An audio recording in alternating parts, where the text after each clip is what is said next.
Alors, le premier contact, après qu'il y ait eu la journée de positionnement, où on voit déjà les stagiaires, après la classe virtuelle, où on les voit par écran interposé, la première vraie rencontre avec les stagiaires, c'est la première journée de stage, et notamment la première demi-heure qui pour moi est essentielle.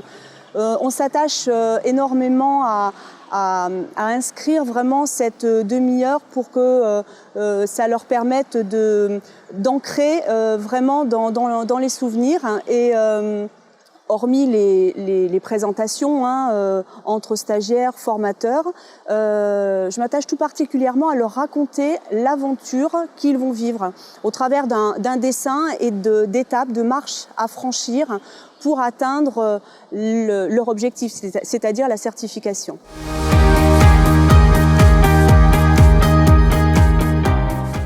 Alors l'approche pédagogique de la formation est la suivante. Quand on retrouve les stagiaires, c'est pour vérifier les connaissances qu'ils vont apprendre sur la plateforme LMS. Quand ils sont sur la plateforme LMS, ils sont seuls devant leur écran. Face à des contenus, ils apprennent de manière individuelle.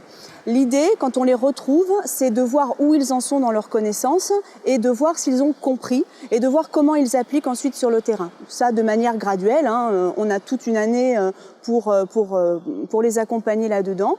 Donc, on va, à base d'exercices pratico-pratiques, de travail entre eux, de passages pédagogiques, voir comment ils sont en capacité de mettre sur le terrain ce qu'ils ont appris sur la plateforme du LMS.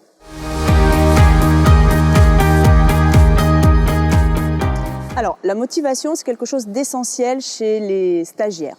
Surtout quand ils sont sur une version d'un CQP mixte, donc en présentiel et en distanciel. Il va falloir garder leur motivation la plus intacte possible tout au long du parcours.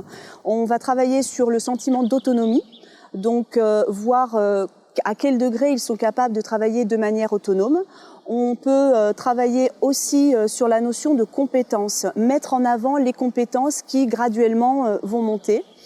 Le sentiment d'appartenance à un groupe aussi est très important. Par exemple, de créer un groupe sur un réseau social pour qu'ils puissent être en lien le plus régulièrement possible, mais aussi pour sentir qu'ils appartiennent à un groupe, pour qu'ils se soutiennent les uns les autres. On peut travailler aussi sur, bien entendu, la notion de progrès, mettre en avant les progrès qu'ils font au fur et à mesure de l'avancée de leur formation. Et puis, évidemment, faire en sorte qu'ils aient envie de revenir à chaque regroupement. Donc, cette notion de plaisir dans ce qu'ils vont faire, dans la formation qu'ils entreprennent.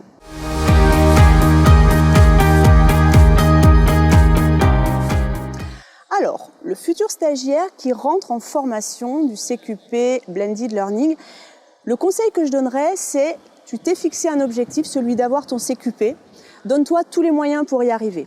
Tous les moyens, ça veut dire préserve-toi dans ta semaine ou dans ta journée des moments où c'est toi, c'est ton travail, ton moment à toi.